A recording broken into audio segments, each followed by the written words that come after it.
Nous devons en finir, Bernstein. Il est déjà 6h30 et quelques invités particulièrement pressés pourraient arriver d'un instant à l'autre. Et vos préparatifs ne sont toujours pas terminés. Vous savez ce que je veux? En substance, tout comme à l'époque de Karl. Je vous ai dit, Madame Léonore, que ce n'était pas possible. Quand Karl donnait ses lectures, seuls les amis étaient invités. Tout le monde se connaissait. C'était une famille, une communauté, un cénacle. Alors qu'aujourd'hui, c'est un méli-mélo, un tourbillon de gens, un spectacle. On ne peut pas comparer. Je sais. Mais maintenant que nous avons commis cette bêtise, il faut bien chercher à donner une forme à tout cela. J'aurais dû refuser. Mais la princesse Wittenberg a commencé par dire qu'elle voulait faire lire une œuvre de Friedrich par Grovik. Les journaux ont paru et ils ont dit qu'une manifestation de bienfaisance allait avoir lieu dans notre maison et que les invités devaient payer un droit d'entrée de 50 marks. 50 marks dans la maison de Karl Amadeus Frank. Oh, je ne sais plus ce que nous sommes aujourd'hui, des hôtes ou des loueurs de salle. Enfin, vous devez terminer ce que vous avez commencé, puisque c'est vous qui avez suggéré l'idée. Ah, mais pas sous cette forme. Du reste, j'ai bien dit que nous ne nous occupions pas des futilités. Pas de réception, pas de placement. Il faut qu'on sache clairement qu'il ne s'agit pas d'une soirée intime, qu'on n'achète pas pour 50 marks un droit d'entrée dans la maison de Karl Amadeus Frank. Lors de la lecture d'Indignon, autrefois, il n'y avait pas non plus de placement. Autrefois, Karl était le centre. Tout s'organisait naturellement autour de lui. Il savait se montrer aimable avec les gens, sans se faire trop approcher. Il avait de la pudeur dans sa courtoisie. Nous savons qu'à cet égard, nous ne pouvons rien attendre de Friedrich. Il pourrait très bien insulter les gens. Il tourne en rond depuis 3 jours dans cette maison comme un tigre. Canaille, clic, racaille. Voilà les charmantes expressions avec lesquelles il gratifie les gens qui vont venir l'écouter. Son père avait la même... Je vous en prie, pas de comparaison. On a écouté son père avec confiance. Lui, on vient l'écouter avec espoir. Il devrait nous remercier. Un jeune homme n'a pas toujours la chance de voir sa première œuvre lue en public par un Grovik, écouté par la meilleure société. Il n'allait surtout pas s'imaginer que ça lui est adressé, et surtout qu'il n'allait pas comparer. Vous ne pourrez malheureusement pas empêcher tout le monde de le faire ce soir. Du reste, je suis tout à fait d'accord avec lui. Ne recevons aucun invité personnellement. Nous avons prêté la salle, c'est tout. Oui, mais le fils de Karl Amadeus Frank, mon fils, fait lire sa poésie pour la première fois en public. Nous ne pouvons pas dissocier cet événement de notre maison. Dans son intérêt, il faut montrer qu'il appartient à la tradition et qu'il fait partie de l'œuvre intégrante de son père. Pas devant ces gens, ce ne sont pas les amis d'autrefois. Oh, j'ose espérer qu'ils viendront, les amis d'autrefois. Je ne peux pas m'imaginer cela autrement. Oui, ils sentiront l'œuvre de Karl vivante. Et elle le sera même après nous. Oh, Bernstein, cette maison doit rester une confrérie, un foyer. Ils viendront tous les amis d'autrefois. Même le grand-duc ne fera pas défaut. Certains viendront pour parler et comparer. Mais ils sentiront inconsciemment quelque chose de vivant qui n'a pas disparu après cette vie. Ils sentiront l'âme que Karl a mise en son fils, comme dans son œuvre et dans sa maison.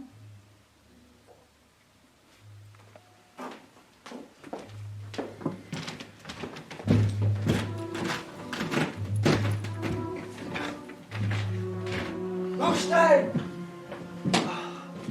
Est-ce bien nécessaire? Absolument nécessaire?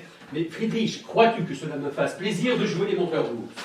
La gloire amène les gens, et les gens amènent les désagréments. On ne peut pas totalement l'éviter. Mais je voulais l'éviter, je voulais partir.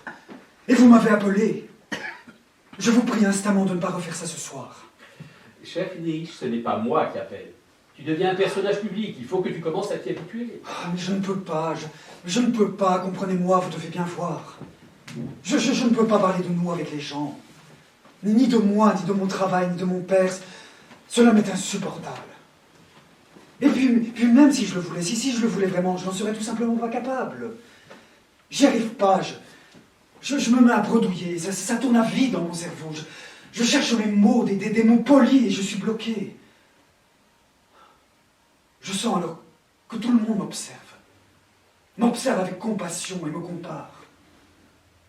Je vous en prie, Bernstein, épargnez-moi ce soir. Ne me présentez absolument personne, je n'ai rien contre ces gens, je me force à être poli. Mais je sens combien je suis ridicule. Je vais faire tout mon possible, Friedrich, je te le promets. Mais on ne pourra pas éviter tout le monde. Il faudra en tout cas que tu ailles saluer Grodnik après la lecture et que tu le remercies. Naturellement. Je lui dois une telle reconnaissance. Il lit tellement bien.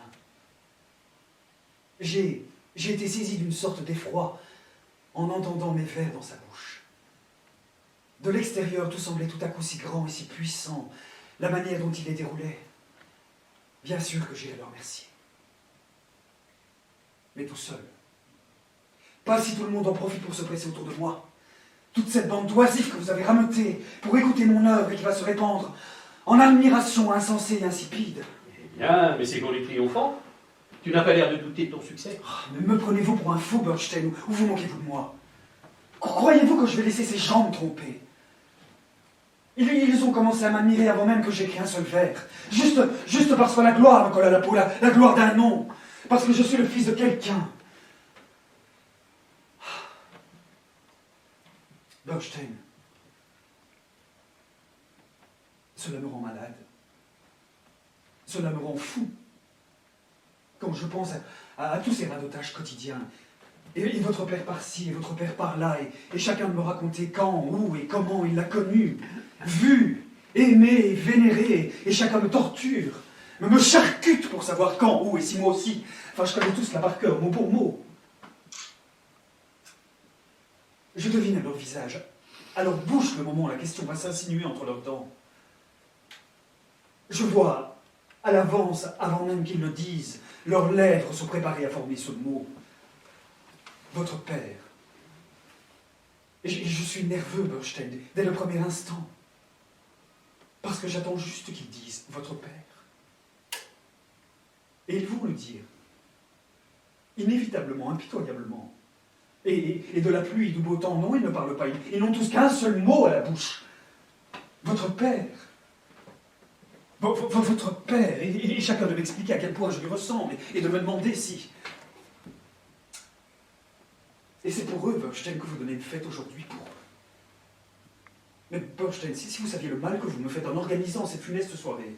Mais n'en fais pas un drame, Friedrich. Dans 2 heures, c'est fini. Tout début est difficile. Ah, mais début difficile, mais moi je sais ce qu'ils attendent. Que je m'effondre lamentablement en me mesurant à mon père. Mais ton Mais père... ça suffit avec mon père! Ça suffit!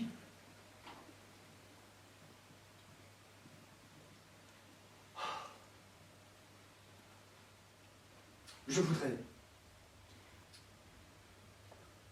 pouvoir prendre 3 inspirations sans entendre ce mot, mon père. Je voudrais pouvoir vivre une seule journée sans penser à lui. J'en ai assez. Assez. On va encore me casser les oreilles toute la soirée avec son nom. Je veux me reposer de lui. Mais Friedrich, ce n'est quand même pas une raison pour s'énerver de la sorte. Oh, Bernstein, je vous l'avais bien dit. Il vient, le grand duc. Il vient de m'envoyer un télégramme. Oh, Friedrich, il vient spécialement pour écouter ton œuvre. Regarde. Je ne vois absolument rien qui indique qu'il vient pour moi, absolument rien. Mais là, rien n'aurait pu m'empêcher d'assister à une manifestation fidèle à l'esprit et à la mémoire de notre cher Karl Amadeus Franck. Karl Amadeus Franck. Et moi je m'appelle Friedrich Marius Franck. Il ne vient pas pour me voir et je n'irai pas non plus vers lui. Je te comprends pas. Tu ne veux pas qu'on te présente au vieil ami et bienfaiteur de ton père? Mais moi, je vous ai demandé depuis plusieurs jours, plusieurs semaines même, de me laisser tranquille. Je ne veux pas, je ne veux rien avoir à faire avec tout ça. Je suis déjà étranglé par la honte de devoir me prêter à cette réunion de snobs. Je veux qu'on me fiche la paix. Je veux être tranquille.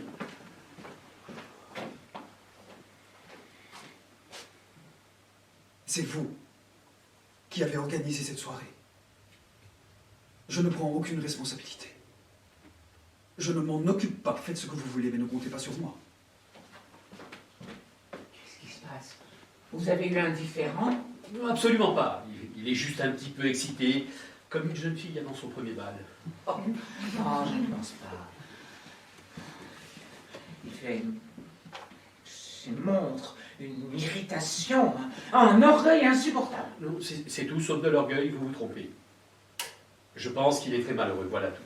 Sa situation le met mal à l'aise, et je peux d'ailleurs le comprendre. Moi, je ne comprends pas. Non, je ne le comprends pas. Qu'est-ce qu'il veut de plus? A-t-on entravé son ambition artistique? N'est-il pas né dans une famille où l'art est considéré comme le bien suprême? Il sait que rien ne nous rendrait plus heureux que de le voir travailler dans l'esprit de son père.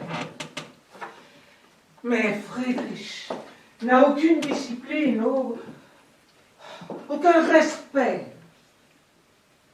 Il ne sait pas apprécier le prodige qui lui est tombé entre les mains. Être le fils d'un tel père, pouvoir travailler dans le Je calme. pense pouvoir le comprendre, mais c'est assez difficile d'expliquer ainsi entre deux portes en quelques minutes. Il est bientôt 7 heures. Je voulais vous demander si le nécessaire a été fait pour recevoir le grand-duc. Oui, il faut lui réserver les places de premier rang. Oh mon Dieu, j'espère qu'il en reste encore, ce serait terrible. Il ne peut plus donner une seule place. Dorsen, allez me chercher, Clarissa, je vous prie.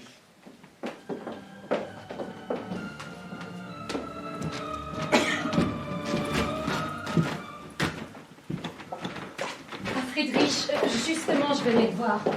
Mais qu'est-ce que tu as? Oui, ils sont partis.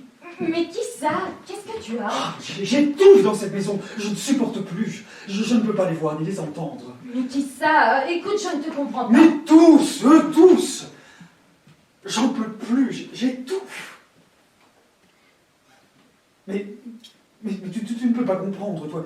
Tu n'es pas sa fille à lui. Et puis, tu es parti. Tu as ta vie avec ton mari, tes enfants. Tu as pris un autre nom. Mais moi, je suis éternellement sur la place publique, éternellement surveillé, l'objet de tous les bavardages, de tous les étonnements.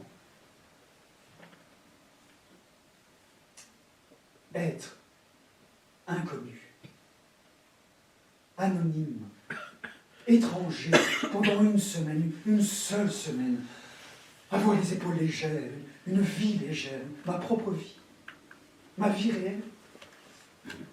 Clarissa, je ne peux plus, je ne peux pas supporter ça. Oh, mais Friedrich, tu prends ces choses trop au sérieux. Cette soirée, à vrai dire, je la trouvais moi-même, comment dire, assez gênante. Mais tu peux échapper au pire. Mais jamais. Jamais, je ne serai jamais personne d'autre que le fils de Karl Amadeus Frank. Le fils. Le fils, toujours le fils. Toujours comparé, toujours le rebut, la copie, l'avorton, le déchet. Jamais moi-même. Mais ton père... Mais je n'ai pas de père. J'en ai peut-être eu un, comme d'autres gens ont un père. Mais maintenant, j'ai une pierre en guise de père. Un monument, une gloire.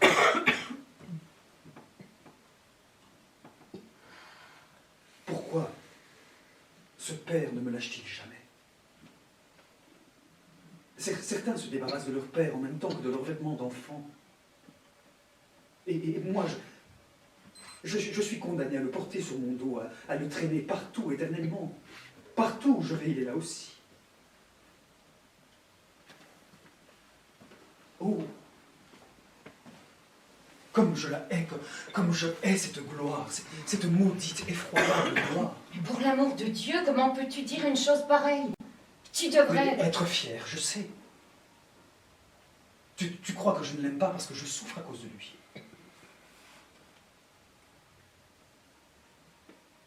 Oh,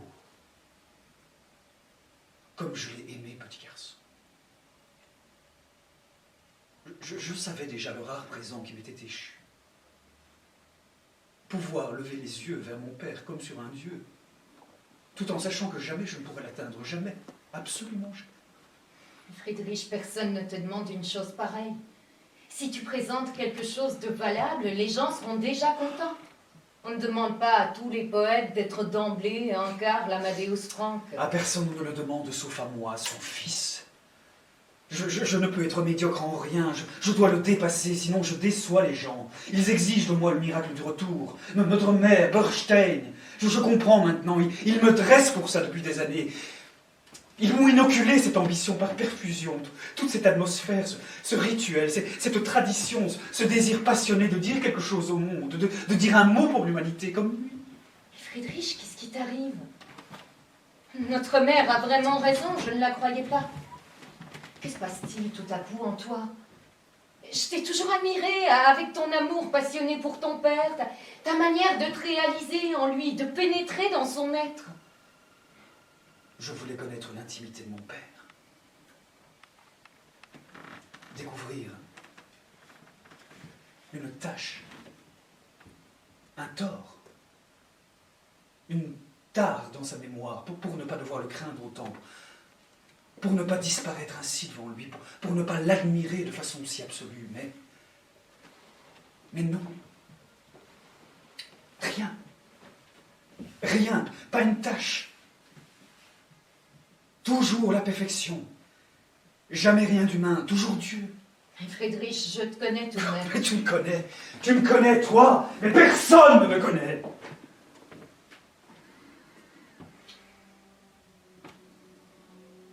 Il y a dans la ville,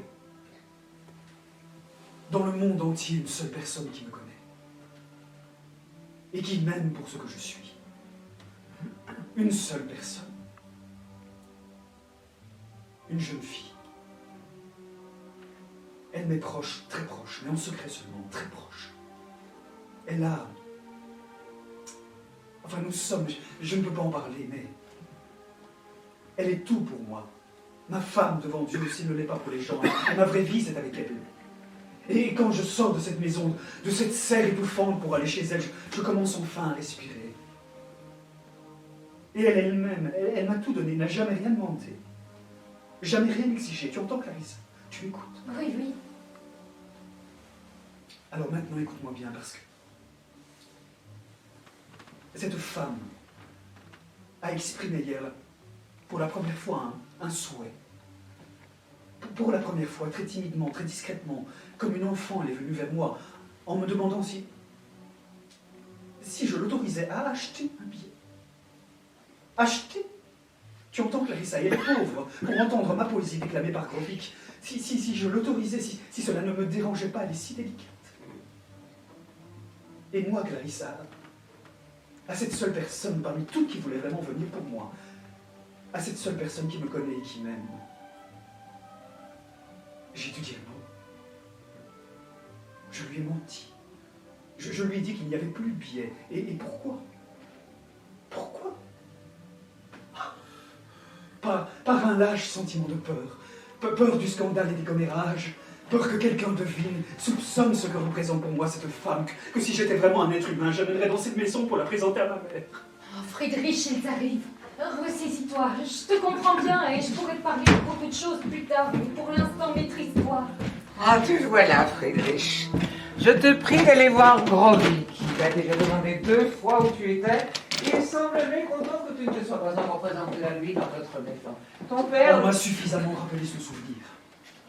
Je t'en prie, je n'accepte pas de remarques, je ne veux pas qu'on m'interrompe. Je disais simplement que ton père, lui aussi, se montrait distant envers ses interprètes. Mais seulement parce qu'il voulait qu'il admire son œuvre, mais pas lui-même. Mais il n'aurait jamais blessé quelqu'un. Et je serais très mécontente que mon fils en soit capable. Bien, je vais de ce pas rejoindre Grovik. Et je te prie également, si le grand-duc demande à te parler, de te montrer disponible. Mais je t'en prie. Je t'en prie, mais je ne peux pas. Je n'ai aucun talent pour la représentation. Il serait temps que tu l'acquières. Mais je ne peux pas. Je ne peux pas. Vous avez tout ça.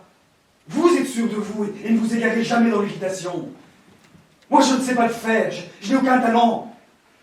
Ne me surestimez pas. Ne comptez pas sur moi. Je ne suis pas grand. Je ne veux pas que l'on fonde un seul espoir sur moi. Mais Friedrich, ne t'exalte pas comme ça. Friedrich, s'il te plaît, ressaisis-toi. Merci. Merci beaucoup. Mon nom est Burstein. En quoi puis-je vous être utile, chère madame? Pardonnez-moi de vous déranger personnellement. À vrai dire, c'est ma faute. J'aurais pu me procurer un billet par la poste, mais je ne vis pas ici. Et quand j'ai lu aujourd'hui dans les journaux que Friedrich donnait à connaître sa première œuvre, j'ai décidé de faire le voyage. Je crains d'arriver trop tard. Oui, hélas, hélas. Toutes les places sont déjà attribuées. Oh, quel dommage. Je ne croyais pas revenir un jour dans cette maison, mais comme l'occasion s'est présentée, ce n'est vraiment plus possible. Peut-être pourriez-vous m'attribuer une place debout. J'aurais tellement voulu, je ne voudrais pas être assistante, mais j'aurais tellement voulu. Je ne sais pas. Ce n'est pas à moi que revient la décision. Peut-être que... C'est impossible. Absolument impossible. Toutes les places ont été réservées dès le premier jour pour les amis de la famille. Pour les étrangers, c'est impossible. Je ne vous avais pas vu, Léonore. Mais je vous reconnais au premier mot. Oh mon Dieu, oui, comme je vous reconnais. Je n'étais pas venue quémander une faveur. Non, j'ai tenté d'entrer comme une étrangère. Mais vous n'auriez pas dû dire cela. Pas vous. Je regrette, je n'ai pas trouvé de mot plus opportun. Vous regrettez. Vous regrettez, vous allez peut-être le regretter encore plus. Peut-être que d'autres seront plus à même de dire si je suis aussi étrangère que vous voulez bien dire, aussi importune qu'on me chasse de la maison de Karl Amadeus Frank comme un chien. Peut-être que la décision de savoir qui est importune n'a pas encore été tranchée. Il y aura certainement d'autres représentations publiques dans les prochains jours. Je me ferai alors un Merci, plaisir merci, je n'ai pas besoin de redite. Cette réception m'a suffi, largement suffi. Pardonnez-moi, chère madame. Je vous dois des excuses au nom de cette maison. Je n'ai pas l'honneur de vous connaître, mais j'entends que vous vouliez me faire l'honneur d'assister à ma soirée, que vous avez entrepris un voyage à cet effet. Il est tout naturel que l'on vous attribue une place. Parfaitement naturel, car ce serait plutôt critique et oisif de libérer les leurs. Et je suis certain d'agir dans l'esprit de mon père, en ne laissant sortir personne offensé de ses appartements. Vous êtes. Oh oui, vous êtes. Et votre voix, exactement sa voix. Vous êtes Friedrich Frank. Je vous remercie beaucoup et j'aimerais accepter votre invitation car, comme vous venez de le dire, j'aurais souhaité quitter cette maison sans vexation, avec un bon souvenir. Mais mon souhait est réalisé, puisque je vous ai vu, je vous ai parlé, et vous n'avez pas été comme les autres avec moi. Mais je ne vais pas vous déranger plus longtemps. Je vous remercie beaucoup, Friedrich Frank. C'est désormais moi qui vous prie de rester ici pour assister à la lecture. Il y a si peu de gens qui viennent pour me voir que je ne peux me dispenser véritablement de ceux qui sont réellement intéressés. Puis-je vous accompagner? Comme vous êtes bon. Je vous remercie. Je vous remercie infiniment.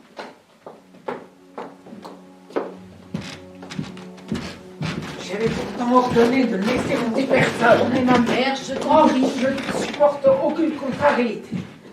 Qu'est-ce que tu veux dans ta maison, ici tu es chez moi? Tu ne sais pas de comprendre des choses que tu ne pourrais pas. Va plutôt rejoindre les invités. Madame Léonore, peut-être allez-vous me houspiller aussi, mais je dois avouer que je ne comprends rien à cette histoire. Votre irritation, toute cette scène, c'est la première fois depuis que je vous connais que je vous vois perdre toute maîtrise. Comment ose-t-elle franchir le seuil de ma maison? Venir ici? Mais je ne sais rien. Qui est cette dame? cette dame. Qui est cette dame? Ben, vous ne l'avez pas reconnue? Non. Qui ça? Mais vous, qui étiez le gardien des secrets et l'ami de mon mari, vous n'allez pas dire que vous n'avez pas reconnu la Folquenoff. Folquenoff? Maria Folquenoff? Maria. Je vois que son nom ne vous est pas totalement inconnu. Comment est-ce possible? Ça n'est pas pensable, mais pour l'amour du ciel, Madame Léonore, vous m'aviez toujours dit qu'elle était morte. Et bien pour moi, elle est morte. Mais morte là-bas, en Amérique! Et bien vous voyez, lui, elle est alerte, elle vient ici dans ma maison, mon fils la présente à tout le monde. Mais d'ailleurs, vous, je vois que vous êtes intéressé, vous aussi, mais allez, je vous en prie. Je ne retiens personne, allez-y. Allez suivre l'exemple de monsieur mon fils. Maria Folquenoff. Mais c'est incroyable. C'est une catastrophe, si je m'en étais douté. Comment avez-vous pu me faire croire qu'elle était morte? Mais mon mari ne vous a pas informé. Vous étiez bien son confident, comme vous auriez aimé jouer ce rôle. Je vous prie de m'épargner vos sarcasmes. Ce n'est vraiment pas le moment. Vous feriez mieux de réfréner votre mauvaise humeur face à une telle situation. C'est déjà bien assez d'avoir inutilement froissé cette malheureuse femme. Je vous laisse juger par vous-même de la bêtise de votre conduite. Vous pouvez plaisanter si ça vous chante, vous allez voir. Je n'ai que trop bien compris ce qu'elle a dit. Qu'est-ce que ça veut dire? Que cette femme va maintenant enfin clamer la vérité. Vous croyez qu'elle pourrait? Mais elle dira tout, tout, tout. Ne vous bercez plus d'illusions. Maria Folquenoff va parler maintenant. Elle a raison. Puisque la haine la chasse de la maison de Karl Amanus Frank, puisqu'on la traite d'étrangère ici, et fou que je suis, fou. Je me suis laissé tromper, j'ai trompé les autres. Un affront inutile provoqué de façon absurde. Elle pourra dire ce qu'elle voudra, personne ne la croira. Mais tout le monde la croira. Ne sentez-vous pas les soupçons? Et puis elle doit avoir des lettres. Elle les a brûlées, elle l'a promis. Comment le savez-vous? Eh bien, elle l'a promis dans la dernière lettre qu'elle lui a écrite. Et vous y croyez? Les femmes promettent ce genre de choses, mais elles ne le font pas. On ne brûle pas les lettres d'un Karl Amanus Frank. Il n'y avait qu'une seule femme pour le faire. Pour avoir une ambition aussi folle et démesurée. Et moi, je me suis laissé manipuler. J'assume la responsabilité de mes actes. Je devais garder l'image de cet être unique. J'ai dû, au nom de sa pureté, masquer certains épisodes. Certains épisodes. Des mensonges du début à la fin. Vous avez tout sur la conscience. Vous allez être seul à devoir vous défendre. Vous m'avez sciemment obligé à mentir à cause de votre jalousie forcenée et de votre goût du secret. Vous êtes seule, toute seule. Bernstein! Mais comment osez-vous parler de la sorte à ma mère? Que se passe-t-il ici? J'entends les cris alors que les invités attendent. Je vois qu'on rabroue une dame comme un chien errant. Tout ça dans le secret de la dissimulation. J'ai aussi le droit de savoir ce qui se passe dans cette maison. Qui est cette dame? Demande à ta mère. C'est elle qui pourra mieux t'en parler. Ce n'est pas le moment. Nous avons d'autres choses à faire, des choses plus importantes. Tout ce qui concerne mon père est important pour moi, surtout si je sens qu'on veut me le cacher. Qui est cette dame? Et moi, je ne veux pas qu'on me donne des ordres.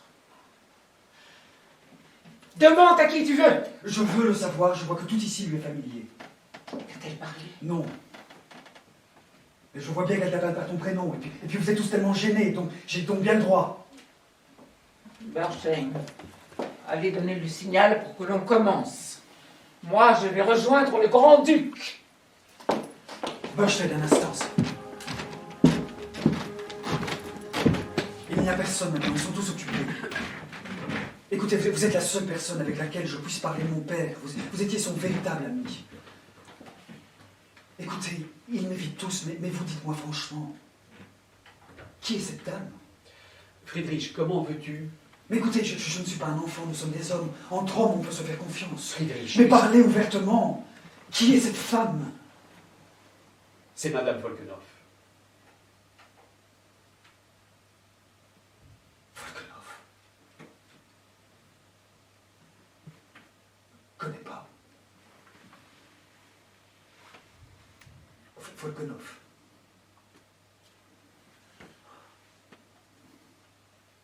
Cela me rappelle très vaguement quelque chose. Volkanov. J'ai déjà dû entendre ce nom dans mon enfance.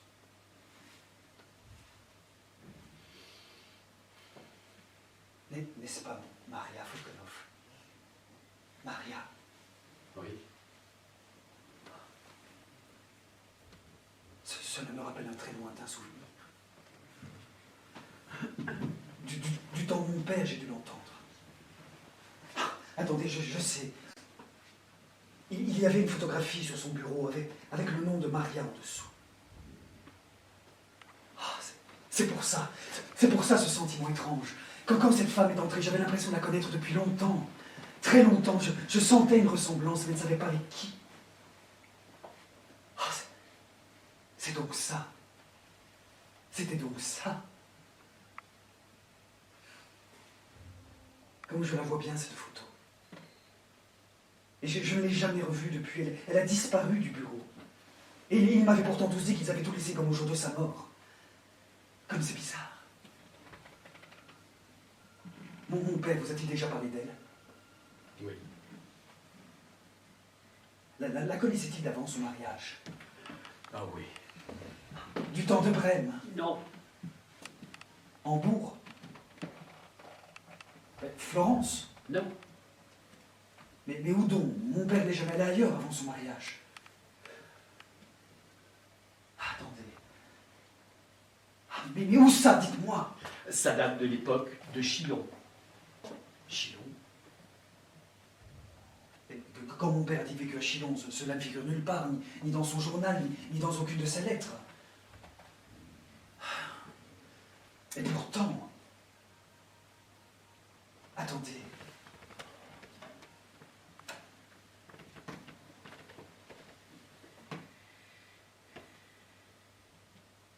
Attendez. Chillon.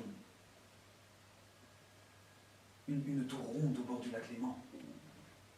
Un château, n'est-ce pas? Oui. L'image est très nette en moi. Cette photo aussi a disparu.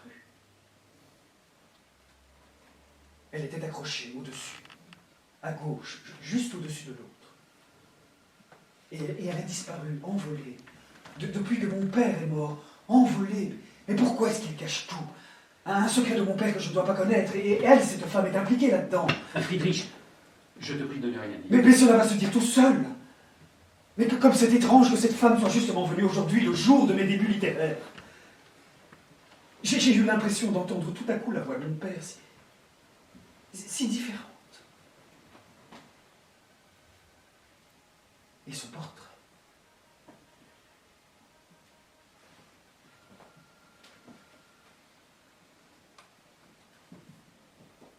Bizarre. Je respire plus librement depuis que je sais qu'il y a un secret ici. Et j'ai tout compris en la voyant. Elle est venue vers moi comme si elle me cherchait. Étrange. Étrange journée.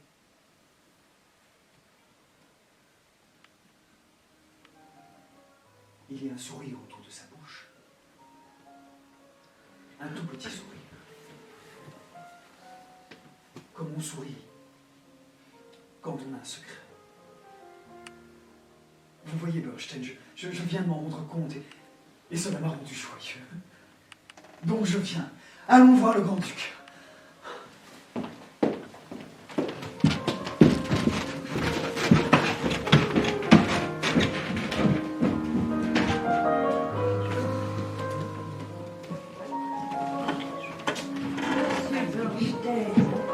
Qu'est-ce que je suis contente, heureuse.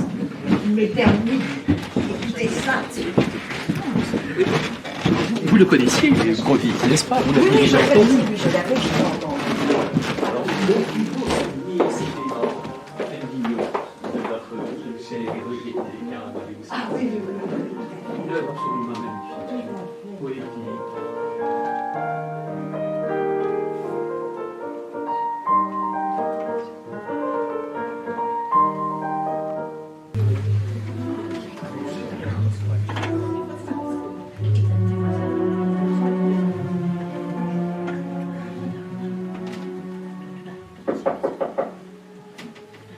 est-ce? Hermann Bleustein. Monsieur Hermann Bernstein. Que me veut-il? Entrez. Pardonnez-moi, chère madame, de vous déranger. Non, non, je vous en prie. Vous ne voulez pas prendre place? Merci. Merci beaucoup. Peut-être allez-vous trouver audacieux que je me présente ainsi sans demander la permission, mais j'étais horriblement embêté hier de n'avoir pas pu répondre tout de suite à votre souhait. On m'a attribué une excellente place. Je n'aurais pu être mieux servi. J'en suis ravi. Je tenais à vous dire personnellement que je n'étais nullement impliqué dans cet incident. Je ne voudrais pas que vous me mépreniez sur mes convictions. Nous serions très embêtés que vous gardiez de cette soirée une impression Pardonnez-moi désagréable. de vous interrompre, monsieur. Parlez-vous en votre nom, poussé par vos sentiments personnels, ou bien vous a-t-on confié un message? Non, non, pas du tout. J'éprouvais juste le besoin... Je veux dire parce que vous avez dit nous serions embêtés. Oui, c'est que cette maison et ses habitants sont pour nous une telle communauté, une telle tradition. Ah bon, c'est bien à cela que je m'attendais. Le contraire m'aurait étonné. C'est justement cela que je voulais vous dire, que c'est une nécessité personnelle qui m'a poussé à venir vous voir.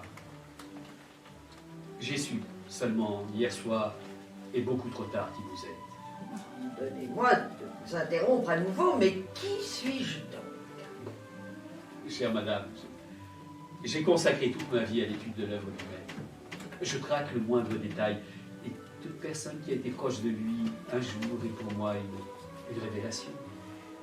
Naturellement, quand j'ai su que vous étiez ici hier, mon premier mouvement a été de vous rendre visite. Votre présence parmi nous est un événement incomparable. Selon vous, j'aurais été proche de Karl Amadeus Franck. Qu'est-ce qui vous le fait croire? Chère madame, quelle modestie. Je sais l'importance que... Vous savez, et depuis quand? Mais je le savais depuis longtemps, bien sûr. Je n'avais pas tous les éléments, je savais seulement un petit peu Si généralité. je vous demande ça, c'est parce que, comme bien vous le supposez, j'ai lu votre biographie plusieurs fois, les 4 volumes. Elle est très précise. Mais je n'ai pas le souvenir d'avoir lu à travers l'œuvre la mention dont vous venez de faire état, à savoir que j'aurais eu de l'importance dans la vie de Karl Amadeus Franck. La biographie. Ben, je suis confus que vous en parliez. Je suis le premier à savoir à quel point elle était imparfaite. Et c'est justement pour cela que vos éclaircissements m'apporteraient infiniment. Ce que je sais me concernant, Madame Léonore doit le savoir aussi. Elle que vous célébrez avec verve dans votre avant-propos, comme étant un témoin impartial de sa vie. Et qui sait si aujourd'hui je ne suis pas déjà partial? Et qui sait si aujourd'hui je ne m'immisce pas dans l'œuvre avec une certaine ambition? Alors je sais, j'ai commis une erreur irréparable en écrivant cette œuvre qui contient quelques autres inexactitudes. Beaucoup d'autres, Monsieur Bernstein. Presque tout est faux. Votre jugement me fait honte. Je ne peux malheureusement pas le trouver injuste. Je ne peux pas tout vous expliquer pourquoi certaines injustices y ont trouvé leur place. Je crois que moi-même, je ne le sais plus vraiment. Ça a été pour moi une démarche difficile que de venir vous voir aujourd'hui. Mais je l'ai fait pour l'œuvre future qui est sa vie. J'espérais apprendre de votre part quelques faits véritables dont je n'aurais pas encore eu connaissance. Qu'entendez-vous par fait véritable? Je ne vous comprends pas tout à fait. Est-ce qu'il ne resterait pas des documents de la main de Karl Amadeus Franck ou des lettres? Des lettres adressées à moi. Pendant tout ce temps, vous avez bien dû... Il doit y en avoir des centaines ou plus. Je n'ai aucune lettre. Mon Dieu, vous avez donc bien tout brûlé. Mais comment avez-vous pu faire ça? Les lettres de Karl Amadeus Franck, ce devait être une splendeur. J'aurais brûlé ces lettres. Qu'est-ce qui vous fait croire? Mais vous lui avez bien écrit Je vous que... remercie, Monsieur Bernstein. sais maintenant pourquoi vous êtes venu et ce que vous voulez. Léonore, vous avez lu mes lettres à Karl, dont vous avez prétendu qu'il les avait détruites et que j'ai réclamées à 3 reprises après sa mort. Je sais maintenant qui les a détruites. Vous connaissez la vérité et vous l'avez falsifiée, ou plutôt, comme vous aimez à le dire, idéalisée, comme vous avez idéalisé la vie de Karl Amadeus Franck. Ces lettres, elles sont toutes votre angoisse, et vous aimeriez savoir si elles ont été brûlées. Je connais désormais ma partie, vous devez connaître la vôtre. Tranquillisez Madame Léonore si vous le pouvez. Non, je n'ai pas brûlé ces lettres. Et j'ai menti 1 fois en promettant cela. Mais vous avez menti 100 fois en contrepartie. Non, monsieur Bernstein. Je n'ai pas brûlé ces lettres. Je les ai. Je les ai toutes. Et je vais vous les montrer.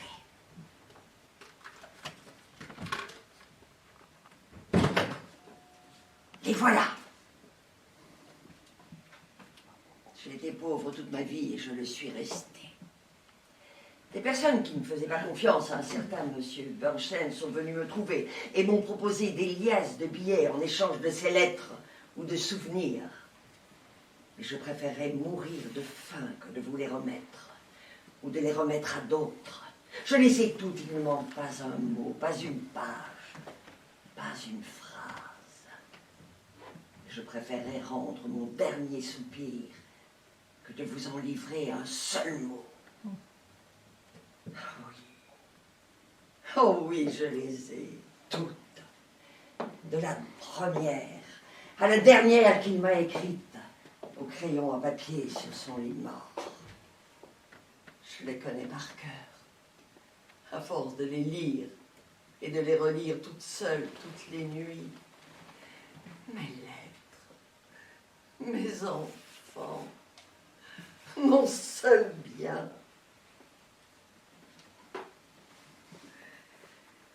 Voilà le cahier qui contient ses poèmes de jeunesse. Le manuscrit de Héros et Léandre, dont vous avez prétendu qu'il l'avait détruit. Il me l'avait dédié. Et vous me l'avez volé. Héros et Léandre, vous avez le manuscrit original et des poèmes. Ne le regardez pas. Ne l'approchez pas. Cela m'appartient. À moi seul. Je ne vous en livrerai pas un mot. Que vous puissiez enrobé de mensonges, falsifié ou découpé. Chère madame, Je me suis tue beaucoup trop longtemps. Maintenant, il faut que je le hurle, le monde entier doit le savoir. J'ai détruit ma vie pour lui. Je me suis esquinté les doigts des travaux de couture, je me suis laissé évincer. J'ai vécu comme un chien là-bas en Amérique. Mais je ne me laisserai pas enterrer. Vous avez cru que j'étais morte parce que je me suis tue. Mais mon dernier bien, je ne me le ferai pas voler. je vous en conjure, ce n'est pas de ma faute. Ni la mienne. J'étais venu pour faire la paix. Pour voir sa tombe encore une fois. Voir Friedrich. Et elle m'a chassé de la maison, elle m'a évincé du seuil. Elle qui m'a déjà tout volé, lui et son œuvre. Voilà qu'elle m'envoie le voleur jusque chez moi. Je ne vous donnerai rien. J'ai déjà trop donné à cette despote. Beaucoup trop. Calmez-vous, je vous en prie. Je comprends fort bien votre colère. Mais vous faites erreur. Oh oui. Oui, c'est stupide de ma part. Mais il fallait que ça sorte. Je ne veux que mon repos. Je ne veux que la paix. Je ne veux pas de dispute. Laissez-moi, s'il vous plaît. Je vous remercie de vos efforts. Mais diriez-vous que ces lettres seraient plus en sécurité dans cette maison? Répondez-moi, dites-moi la vérité. Je crains que non. Je vous remercie d'avoir été sincère avec moi. Tue-moi cette fois-ci. Je ne vous retiendrai pas plus longtemps, mais permettez-moi tout de même d'ajouter ceci. Je sais. J'ai toujours su que nous avions abusé la vie du nôtre. Et c'est pour cette raison que je dois tout vous dire, vous expliquer comment cela a pu arriver. Je suis venu dans cette maison en tant que jeune étudiant, secrétaire. Et peu à peu, on m'a confié des tâches plus importantes. J'étais aveuglé de respect. J'étais tellement comblé que l'on me tolère. Et quant à sa mort, on m'a confié sa biographie. J'ai fait tout ce qu'on m'a demandé. J'étais tellement confiant. Je croyais agir justement. À vrai dire, nous ne travaillions plus qu'à combler les vies. On ne pouvait plus revenir en arrière. Donc je n'ai jamais eu conscience du tort que nous avions fait à votre mémoire. C'est seulement hier, lorsque je vous ai vu, lorsque j'ai entendu votre nom, que tout ce que je ne soupçonnais même plus s'est déclaré. Je vais recommencer mon travail. Qui est-ce encore? Oh, je vivais dans un cercueil, pour ainsi dire, depuis des années. Voilà qu'on me déterre soudain. Ah, elle est pressée, Léonore, et sa peur me fait du bien. Quand vous m'avez dit tout à l'heure que vous étiez venu à son insu, j'ai failli vous croire, stupide et crédule comme je suis. Mais un messager ne suffisait pas. Il en fallait un second. Entrez. Excusez-moi de vous déranger, je vois que j'arrive mal à propos. Je ne soupçonnais pas un rendez-vous ici. Non, non, restez, je vous en prie. Vous ne me trouverez plus ici demain. Nous nous sommes tout dit, monsieur Bernstein et moi. Il n'y a plus de zone d'ombre entre nous, je crois. Assurément, assurément. Friedrich, tu viens aujourd'hui, n'est-ce pas? Non, je ne viens pas, j'ai des choses importantes à faire. Je vous charge, s'il vous plaît, d'en informer ma mère. Absolument. Absolument. Je vous remercie encore, chère madame. Je vous remercie mille fois.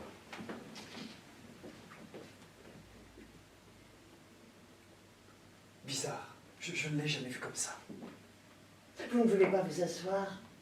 Puis-je vous offrir un thé? Merci. Je ne vais pas prendre de détour avec vous. Je n'ai pas la moindre idée de ce que Bernstein venait faire. Je sais juste qu'il y a des choses que l'on me cache. Je voudrais savoir qui vous êtes. Qui je suis? Oh, pas grand-chose, un morceau du passé. Quelque chose qui vit déjà plus là-bas qu'ici. Non. Il y a en vous une force, une puissance vivace. On vous craint, on vous aime. Je n'ai jamais connu ma mère comme ça. Vous avez un pouvoir sur tous ces gens et il vient, je le sens, de mon père.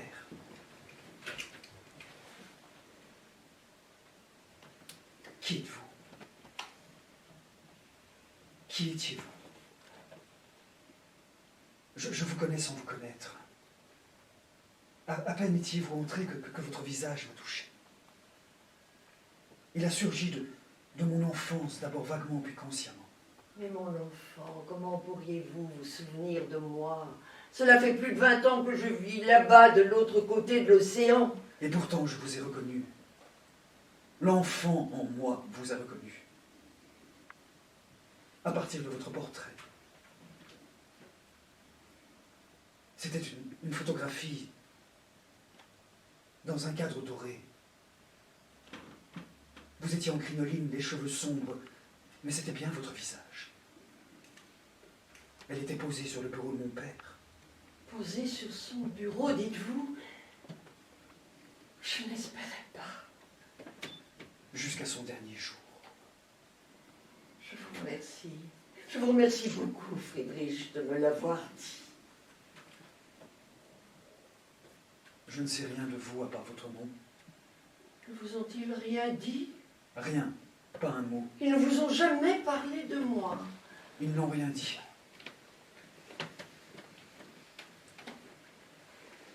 Dites-moi, qu'étiez-vous pour mon père? Ce que j'étais pour votre père, comment le dire, le sait-on soi-même? Peut-être un amour, une faute, un fardeau. Et puis un enfant vient en levant les mains et demande « Qui étiez-vous pour mon père ?» Parfois peut-être beaucoup, parfois peut-être rien. Tenez, lisez ceci, c'est lui qui parle.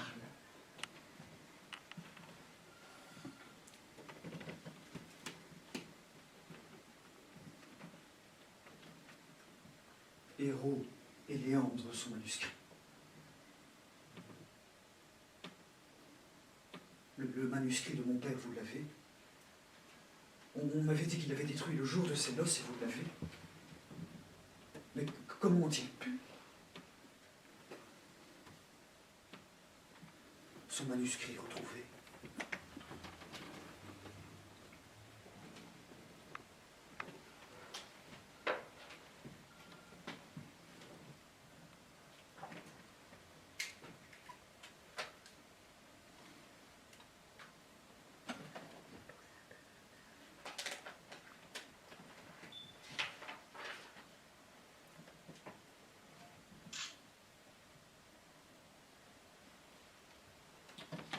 Un poème en introduction.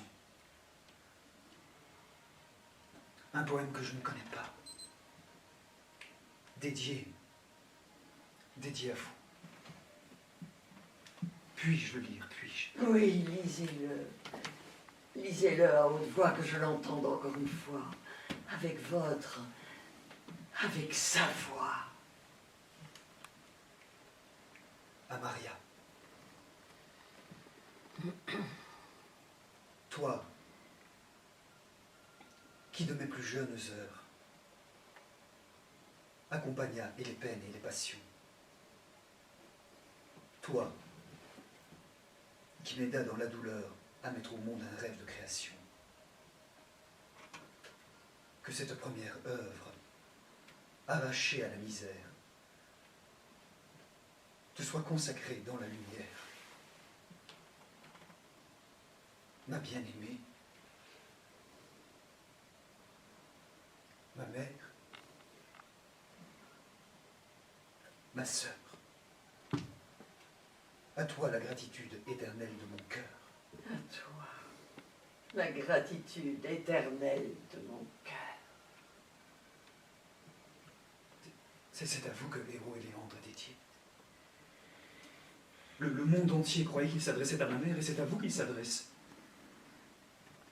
Mais donnez-moi le manuscrit juste pour une heure. Mais pourquoi faire? Mais je dois le leur montrer, il faut qu'ils le sachent. Mais mon enfant, croyez-vous que votre mère ne le sait pas aussi bien que moi? Elle savait. Elle le sait, et Burchell aussi. Mais ce serait donc une supercherie, un mensonge criant. Ah, mais tout s'éclaire enfin. Mais comment ont-ils osé ainsi falsifier sa parole? Mais vous, son fils, vous devez savoir ce qu'ils vous ont caché. Toutes ces sombres et épouvantables années. Les années du début. Nous avons passé des nuits d'hiver entières dans une pièce glaciale. Lui à son travail, moi à ma couture, jusqu'à ce que mes doigts s'engourdissent et mes yeux se troublent. Pour gagner les quelques sous nécessaires à ses études. Nous nous privions de nourriture pour réunir l'argent des examens. Il a porté ma dernière jupe à un prêteur sur gage pour jouer. Il voulait être riche, abandonner sa pauvreté, se consacrer librement à son œuvre. Et quand j'ai touché le petit héritage de ma tante, nous nous sommes établis en Suisse, à Chinon. C'est là qu'il a été libre pour la première fois et qu'il a écrit ces grandes œuvres qu'il m'a dédiées, comme les lettres, comme le manuscrit de Héros et Léandre. Et ils m'ont tout pris. Tout. Attendez. Un instant, s'il vous plaît. Laissez-moi reprendre mes esprits, tout se bouscule en moi. Attendez. Mais comment avez-vous pu vous taire pendant tout ce temps? Je me suis tue parce que cela dépassait mon entendement. Comme vous, j'ai cru que ce n'était pas possible.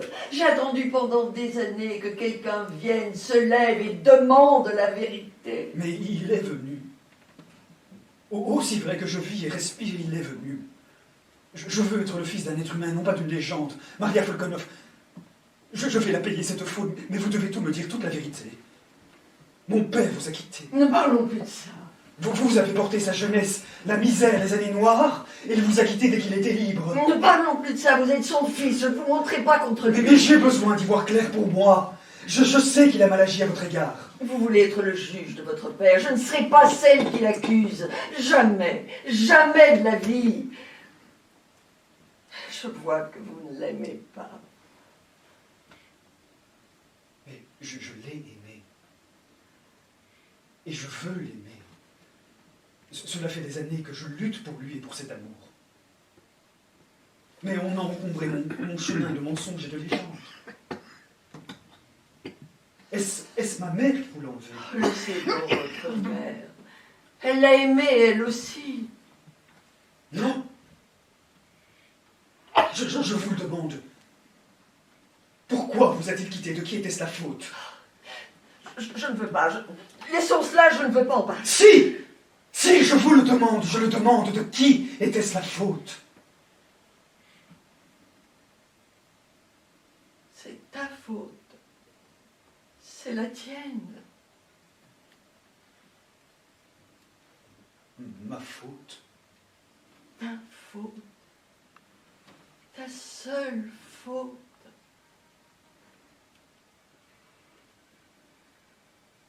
Quand ta mère est arrivée, j'ai perçu sa volonté de faire. J'ai su que ce serait une lutte à la vie, à la mort. J'étais déjà l'ombre de sa pauvreté, elle était riche. Elle a arraché à l'angoisse l'artiste qui était en lui. Elle lui a donné ce qu'il avait espéré toute sa jeunesse, la liberté de vivre. Elle a été forte et courageuse. Elle a quitté son mari, elle a subi le mépris du monde. Avec quelle grandeur elle s'est donnée à sa passion. Mais Friedrich, j'étais enracinée dans sa vie. Elle ne me l'aurait pas pris. Mais tu es arrivée. Elle est devenue la plus forte. Moi? C'était moi la faute. Et vous n'êtes pas en colère contre moi? En colère contre toi, Friedrich. Ne t'es-tu jamais demandé qui t'avait porté sur les fonds baptismaux? Ne t'es-tu jamais demandé pourquoi tu t'appelais Friedrich Marius? Tu es aussi mon enfant. Ses mains t'ont porté sur les fonds baptismaux.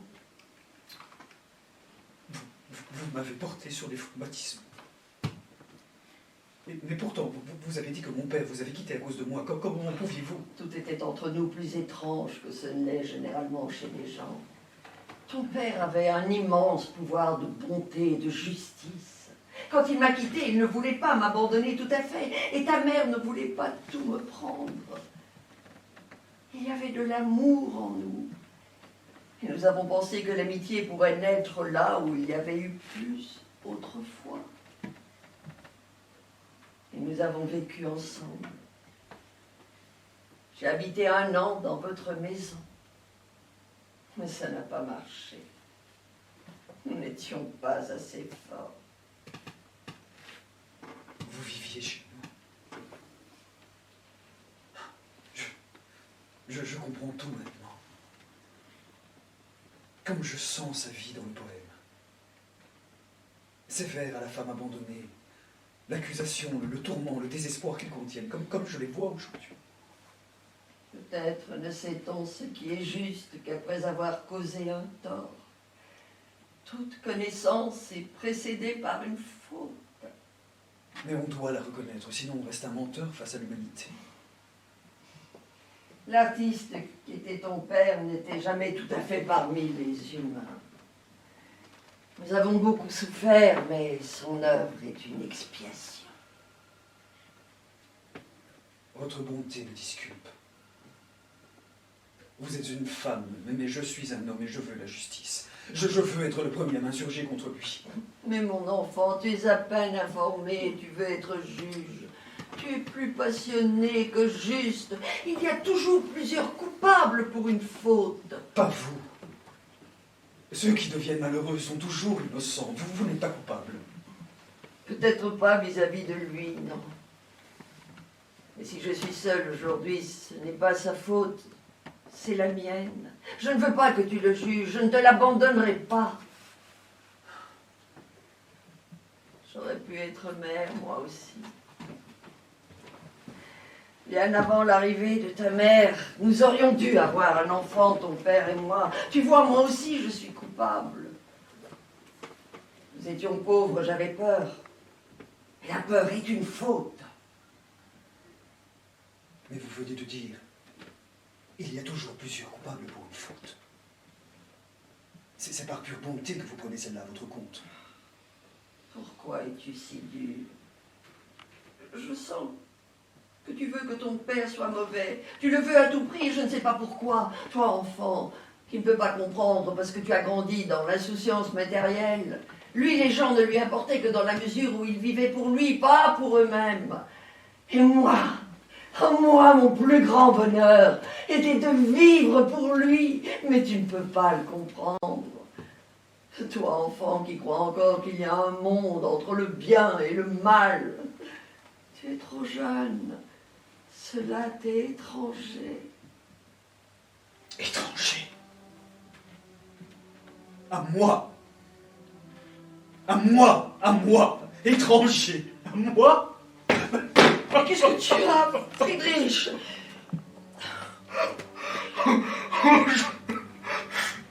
Je comprends tout maintenant. Je me reconnais en lui. Je me reconnais en lui, non pas dans sa grandeur, mais là où il était petit, lâche et secret. Mais qu'est-ce qui t'arrive, Friedrich? Maintenant, je le sens, je suis son fils, semblable à lui dans l'infamie, et moi qui essaie de lui ressembler dans sa grandeur. Calme-toi, mon enfant, et viens là, viens là. Mais qui vous a envoyé jusqu'à moi? C'est un signe pour que je me connaisse. Oui. Vous avez dissipé l'obscurité où je me trouvais. À vous, je peux parler librement. Oui. Enfin librement. J'ai quelqu'un dans cette ville qui m'est proche. Comme vous l'étiez de mon père, en secret. Moi aussi, j'ai une peur dans le sens. Cette infâme petite peur du regard des autres, de leurs paroles, de ma mère elle-même. Et au lieu de me présenter devant elle en soutenant mademoiselle, comme elle m'a toujours soutenu aux heures les plus difficiles, au lieu de cela, je la cache. Et cette femme, elle est aussi. Enfin bon, vous me comprenez. Comme je vous suis reconnaissant. Comme je te suis reconnaissante. Dis-le. Dis-le encore une fois. Que je l'entende. Avec sa voix. Comme je te suis reconnaissant. Comme je les entends, ces mots. Ça fait 20 ans que je ne les avais pas entendus. Mais tu dois m'écouter aussi, Friedrich. Je sens qu'il y a un conflit entre ton père et toi. Quelque chose en toi s'oppose à lui. Je veux l'aimer et je sens que j'y arrive pour la première fois. Les autres m'ont monté contre lui. Tu dois l'aimer. Tu dois l'aimer tel qu'il était, tel qu'il a toujours été, mais tu dois l'aimer avec tes actes. Je ne sais pas encore quel poète tu seras, mais ce sera extrêmement dur d'être à sa hauteur, car il est grand, tu comprends? Oui, oui. Sois courageux. En étant craintive, j'ai été mauvaise. Tout est mauvais dans la peur. Ne laisse pas cette femme seule. Un mauvais présage plane sur les femmes à ce moment-là. Non, je ne veux me rendre coupable vis-à-vis de personne. Ah, comme je hais cette maison et cette ville où je suis marqué par son nom. Je ne veux pas y vivre plus longtemps. Vous allez me montrer le chemin. Vous serez une mère. Ah non, non, non, pas moi, Friedrich. J'ai déjà été une fois trop pour ton père. Pars seul, sois courageux. Rends cette femme heureuse. Et je serai contente. Oui. Je n'ai encore jamais rendu personne heureux. Or, c'est le sens de toute vie. Comme vous m'avez sauvé, de quelle horreur vous m'avez préservé. Laissez-moi vous dédommager, moi qui suis pour la première fois son héritier. Tu m'as dédommagé, Friedrich. Comme tout est bon, maintenant que tu es bon avec moi, que le passé est bon. Parle-moi d'elle. Je veux aller la voir. Oui, venez. Mais parlez-moi d'abord de mon père. Oui, parlez-moi de lui. Oui.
Il ne faut pas que je rate le train. Et quand bien même tu le raterais. Tu arrives ici après quelques semaines et tu veux repartir aussitôt. Mais maman, tu sais très bien que mon mari m'attend à la gare. Et les enfants. Si cela n'avait pas été pour Friedrich, je n'aurais jamais fait le voyage. D'ailleurs, où est Friedrich? J'ai failli oublier, mais il faut que je lui fasse mes adieux. Friedrich ne semble pas plus intéressé par ta venue que par ton départ. Vous vous ressemblez tous les deux. Vous ne pensez jamais qu'à vous. Mais maman, ce n'est pas de ma faute. Ce n'est pas moi qui ai fait venir tous ces visiteurs, photographes et journalistes. On ne peut pas parler tranquillement dans un musée. Or, cette maison, tu le sens toi-même, appartient plus aux autres qu'à nous. Viens plutôt nous voir pendant les vacances. Les enfants seront contents. Mais qui gardera la maison? Moi, toujours moi. Tu crois que Friedrich m'aide un tant soit peu? Tu crois qu'il ne reçoit jamais une seule personne? L'œuvre de son père lui est aussi indifférente que nous tous. Mais comment peux-tu dire ça? Comme tout artiste, il est intérieurement occupé avec lui-même et a suffisamment à faire à surmonter ses résistances. Et vous vous trompez tous en voulant absolument faire de lui quelque chose qu'il ne veut pas. Vous ne le laissez pas pousser tout droit. Vous le pressez toujours pour qu'il entre dans le moule de son père. Mais même le plus fort des hommes en serait brisé. Mais tu ne le reconnaîtrais pas. Il a changé depuis 2 ans. Mais je le comprends tout de même. Et j'arrive à lui parler car il sait que je ne veux ni le convaincre ni le dissuader de quoi que ce soit. Mais vous, Bernstein et toi, vous voulez le changer, vous ne sentez même pas qu'il vous a déjà échappé. Il veut vivre son avenir et non pas votre passé. Mais il en est toujours comme ça. D'abord, les enfants ne veulent pas lâcher leurs parents, puis c'est le contraire. Oh, il est déjà 10 heures passées. Où est donc Friedrich? Il n'est pas à la maison. Dis-lui seulement qu'il vienne nous voir pendant les vacances. Et salue-le de ma part. Ne m'accompagne pas en bas, je t'en prie, il fait si froid dans le hall. Jusqu'à la porte, alors.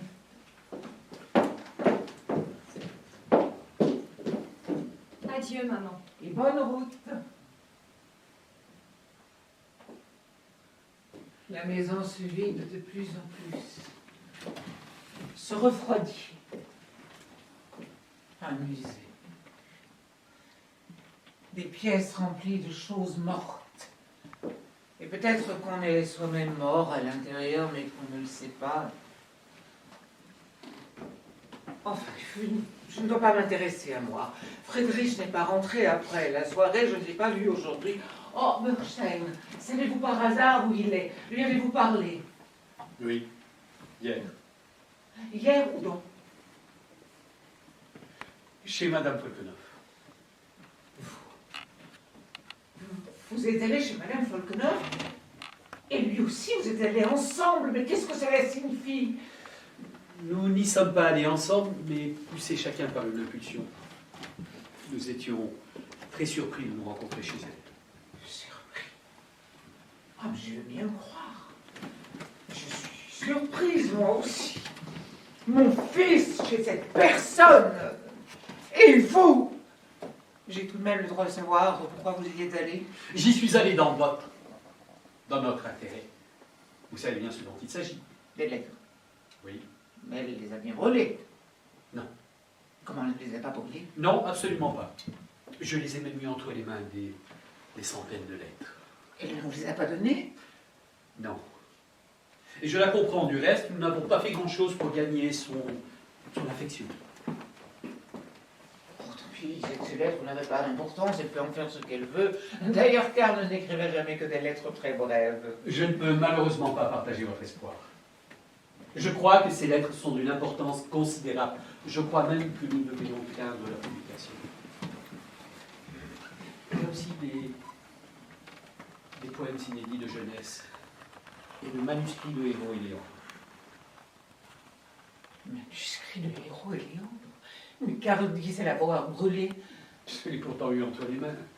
Mais il disait... Karl n'a pas été tout à fait sincère avec vous sur ce point. Ses relations épistolaires avec Maria Folkenhoff ont duré plus longtemps que je ne pensais. C'est pourquoi je pense que la publication de ces lettres apportera quelques surprises pour nous, je le crains. J'ignorais tout de cela. Je crois qu'il y a encore beaucoup de choses dans ces lettres qui seront gênantes pour nous. Que dois-je faire, Bernstein? Tout le monde est contre moi, que dois-je faire?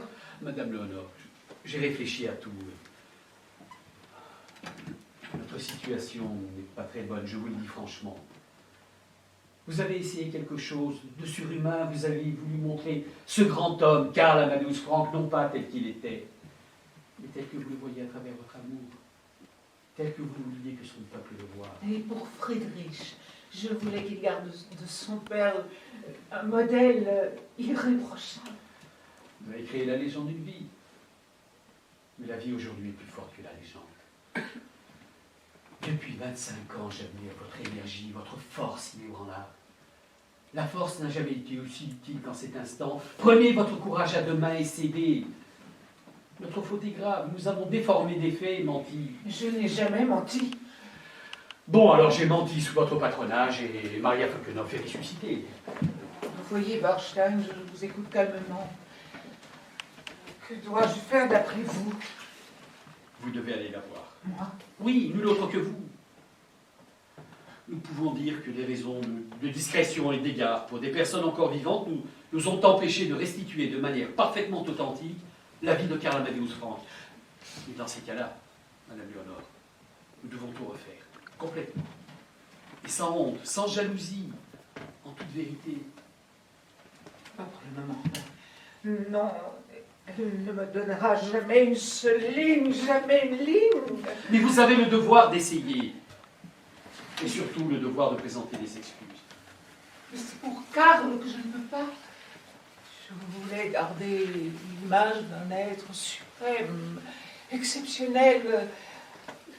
Je veux que l'image de sa pureté reste même après ma mort. Les autres ne doivent pas savoir le reste. Doit-il passer pour un joueur de casino, un être éternellement accroché à l'argent, éternellement soucieux de sa sécurité? Et dire qu'il s'est fait entretenir par cette couturière pendant 10 ans? Vous et votre arrogance, votre éternelle haine. Vous êtes bien placé pour savoir que Karl a toujours vécu de l'argent des autres. Vous savez que Karl aurait vendu son âme plutôt que son travail. Non, Madame Léonore, vous ne vous battez plus que pour vous, pour votre jalousie, et pour qu'on n'apprenne pas qu'il vivait entre vous deux. Et je vous dis, vous allez perdre le combat. Et si elle ne me donne pas les lettres? Eh bien, réclamez-les-lui. Laissez-lui cette fierté. Vous avez eu assez de triomphe, assez d'amour, assez de gloire. Cédez maintenant. Pas encore. Je ne laisse pas partir ainsi l'œuvre de ma vie. J'ai les droits d'auteur. Personne ne pourra publier une lettre inédite de Karl sans mon autorisation. Je les confisquerai, j'en ai le droit. Si je vous dis qu'il y a encore un témoin en plus de ces lettres, même si un incendie les détruisait maintenant, vous ne seriez plus seulement contre Maria Falkenhoff, mais aussi contre moi. Je ne vous suis plus. Si je vous ai aidé à construire la légende, je veux maintenant la détruire. Vous aussi, Borstein, vous êtes contre moi? Non, pas contre vous, mais pour l'œuvre. Je veux vivre en homme libre, faire mon travail en homme libre et honnête, sans causer de tort à personne. Et nous serons plus libres l'un avec l'autre.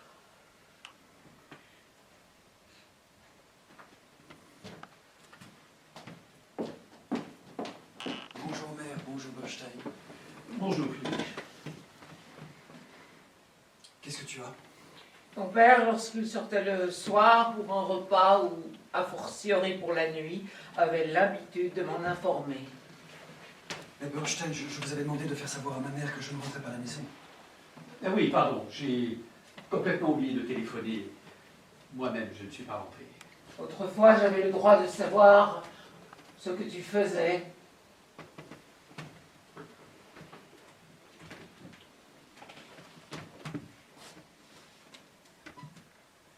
Je voudrais te parler librement. Vous m'avez caché beaucoup de choses. Mais je vous en ai caché aussi beaucoup.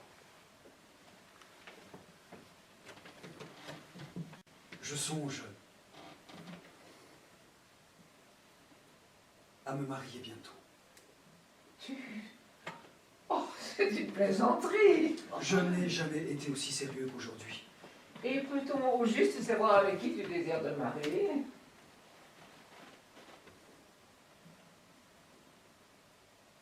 Avec mademoiselle Kessner. La Kessner, le professeur de piano, la fille... Personne n'est responsable de son père, en bien ou en mal. Vous entendez? Mais quelle maison de fous! Le fils de Karl Amadeus Franck avec cette personne. Et puis ce ton irrévocable. Je veux, j'exige, j'ai l'intention. Et on me demande pas mon avis. On me le dit comme ça, en passant. Et bien sûr, il faut que ce soit tout de suite. À 25 ans, on n'a évidemment pas le temps. Aussi vite que possible, je n'ai pas l'intention d'hésiter. L'intention. Mais tu as des responsabilités envers ton nom, ton père, notre maison, mais pas envers cette personne. Je vais être très clair maintenant. J'ai des obligations vis-à-vis de cette femme. Des obligations morales. Les seules qui contraignent un homme d'honneur à donner son nom à une femme. Tu oses faire cela? J'aurais peut-être eu du mal à le faire avant-hier, hier encore, mais... Je n'hésite pas depuis que je sais que mon père a honoré ainsi ses obligations, alors qu'il était déjà engagé ailleurs. Qu'est-ce que cela signifie? Il n'est pas nécessaire de tout expliciter, je crois que nous nous comprenons. Non, nous ne nous comprenons pas. Non, il y a des comparaisons que je ne tolère pas. De même que j'ai chassé cette femme hier, de même je chasserai toute personne qui ne soit pas digne de son nom. Et cela veut dire? Cela veut dire que cette personne, cette femme, ta fiancée, ne partagera jamais l'héritage de Karl Amadeus Franck tant que je serai vivante. Je préfère donner cet héritage au peuple, à l'État, au Sénat. Madame Léonore, Je vous en prie. Je ne tiens aucun compte de vos considérations. Vous vous êtes décidé contre moi. Je suis seule, mais je suis droite. Ceux qui sont... ou qui ne sont pas avec moi sont contre moi. Cela veut dire que tu me fermes la maison. Cela veut dire que tu devras choisir, c'est elle ou moi.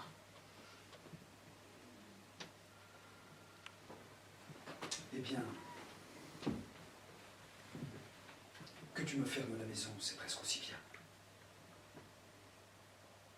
Il est temps que je devienne enfin quelqu'un et que j'arrête d'être le fils de mon père. Tu veux dire qu'en quittant cette maison, tu renonces à des obligations innées? Je veux dire qu'il est temps que je devienne enfin quelqu'un.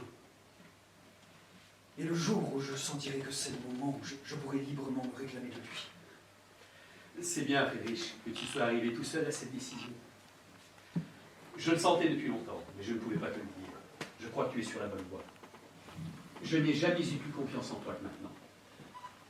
Bien, félicitez-vous. C'est en effet un grand jour. L'œuvre créée par Karl Amadeus Franck et dans lequel j'ai mis toute mon âme tombe en ruine. Et allez-y, vivez votre folie. Moi, j'ai vis pour l'idée. Je gère l'œuvre. L'œuvre se gère toute seule. Elle n'a plus besoin de nous.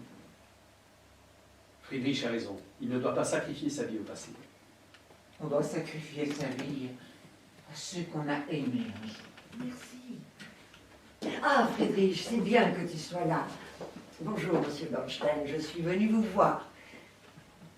Et vous, Léonore, seulement si vous le souhaitez. Je ne resterai pas longtemps. Juste un mot à dire à monsieur Bernstein. Je crois, monsieur, que vous vous intéressez aux papiers de Karl Amadeus Franck qui sont en ma possession. Enfin, je devrais dire qui étaient, car je m'en suis dessaisie. Dessaisie. Oui, votre visite a été très importante pour moi. Votre présence m'a rappelé qu'il était temps. Alors, j'ai pris des dispositions. Je ne voulais pas les détruire, bien sûr. J'ai des héritiers, mais tellement lointains. Alors, je les ai donnés en dépôt à quelqu'un dont le destin me garantit qu'ils seront gérés avec bon sens. Une jeune fille qui habite en ville, une certaine demoiselle Kestner. Ma fiancée. Je suis heureuse d'entendre que tu la nommes aussi ouvertement. Je suis allée la voir, elle m'a fait une excellente impression, et comme je n'avais pas d'objet de valeur à donner à la fiancée de mon filleul, je lui ai donné cela en héritage. Eh bien, je vous remercie de votre confiance. Vous ne pouviez choisir une meilleure personne. Ils sont à l'abri entre les mains de Friedrich, qui sont meilleures que les miennes, en tout cas plus pures. J'ai tracé le trait final, quelqu'un d'autre mettra le point. Oh, je me sens légère, merveilleusement légère. Un instant, hier, j'ai failli regretter d'être venue. Le passé était remonté avec une telle cruauté. Mais maintenant, je suis contente d'être venue. Et je suis contente de repartir en paix. Mais pourquoi voulez-vous partir tout de suite? J'aurais encore tellement de choses à vous dire. Je voudrais parcourir les pièces de mon père avec vous, que vous me racontiez sa jeunesse. Tout ce que je ne sais pas encore et qui m'importe tant. Au moment où je veux moi-même commencer. Où je pars. Tu pars, Friedrich, vraiment? Oui, ils partent. Ils partent tous. Vous êtes contente, c'est pour ça que vous êtes venus. Vous avez votre vengeance. Pourquoi tant de hargne, Léonore? Je voulais simplement partir en paix. Dois-je vous remercier aussi, comme eux tous, pour m'avoir tout pris? Je ne vous ai rien pris, Léonore. Si quelqu'un a pris quelque chose à l'autre, ce n'est pas moi. Je voulais simplement voir la tombe dans le fond de votre jardin et me recueillir ce que je n'ai pas pu faire autrefois. Versailles et voir Friedrich. Et j'espérais que nous puissions nous quitter en paix. Je vous tends la main la première. Je ne veux plus lutter, je suis fatiguée. Tout cela n'a plus aucun sens. Celui qui nous séparait n'est plus. Vous n'avez rien à craindre de moi, je n'ai rien à craindre de vous. Mon fils, pourquoi m'avez-vous pris? Ce n'est pas moi qui le prends, c'est une autre. Cela devait arriver, tôt ou tard. Il faut supporter ça par amour. C'est pour ça que j'ai tout supporté. Mais cela, vous l'avez bien fait par vengeance, par haine. Mais pas du tout, je n'ai plus de haine, Léonore, plus de haine. Je n'ai dit aucune parole pour le persuader. Et si je vous ai fait tort autrefois, aujourd'hui, je vous demande pardon. Et si vous le voulez, j'aurais oublié ces 25 ans d'hostilité. Quand je quitterai cette maison, qui fut tout mon malheur et tout votre bonheur. Cette maison, mon bonheur. Oui, vous l'aviez. Lui, son œuvre, votre fils, tout. Quand l'ai-je eu? Quand m'a-t-il appartenu? Que j'aille dans cette maison, je marchais à pas feutrés comme auprès d'un malade, il n'avait que son travail, son travail, son travail. Il était troublé, agité. Tant l'envie de quitter cette maison était forte pour lui. On n'était jamais en sécurité avec lui. Il ne savait rien des peines ou des joies de ses proches. Je n'ai jamais été à ses côtés. Et moi, je restais là, à me consumer d'amour. Et lui ne sentait rien. Il ne sentait que ses propres sentiments. Comment pouvais-je être heureuse à côté d'un homme qui ne sentait ni sa femme, ni son fils, ni sa maison, mais seulement son travail, son travail, son travail? Comment ai-je pu être heureuse à côté de lui? Plus tard, Léonore, plus tard, dans le souvenir, en l'admirant dans son œuvre, en l'embellissant pour soi-même. Plus tard. Voici que vous arrivez, et vous m'enlevez mon bonheur. Vous me rendez Karl tel qu'il est, pas tel que je l'ai aimé. Qualifiez-moi de faussaire, de tricheuse. Mais cet homme que j'ai créé, il est à moi. Vous ne pouvez pas me l'enlever. Je puis encore être heureuse avec lui dans le souvenir. Voilà que tu arrives. Et tu me rends horriblement consciente. Et je le savais. Si tu savais comme j'avais peur. Peur de toi. De moi. Peur de ton silence. Oh, ton silence. Si tu savais comme il me torturait. Et Karl aussi le savait. Il t'admirait pour ton silence. Il t'aimait pour ton silence. Et moi, je te haïssais de plus en plus. Oh, comme j'ai pu te haïr. Mais plus maintenant, Léonore, n'est-ce pas?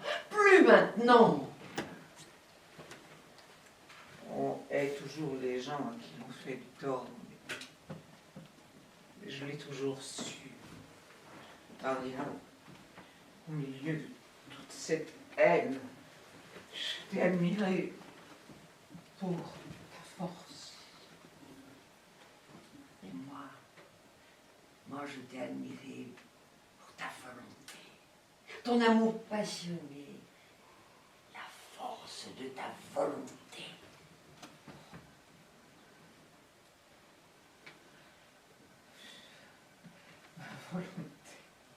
Ma volonté. Non. Je suis devenue une femme dure, dans une maison dure. Et moi je suis fatiguée de ce que tu appelles ma bonté. Nous avons vieilli, Maria. Nous avons vieilli différemment, mais nous sommes à égalité. Tu as un fils? Je ne l'ai plus. C'est le fils de son père. Il est déjà parti. Il appartient à son œuvre maintenant.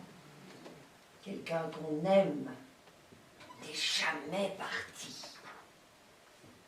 Comme tu as un regard sage et grand sur les choses. Comme tu as un regard calme sur le monde. Je te remercie, Léonore, de m'avoir laissé te parler. Veux-tu que nous allions voir la tombe ensemble? Nous pourrions être réunis aujourd'hui, là où nous avons été réunis dans le passé. Volontiers, Maria, volontiers.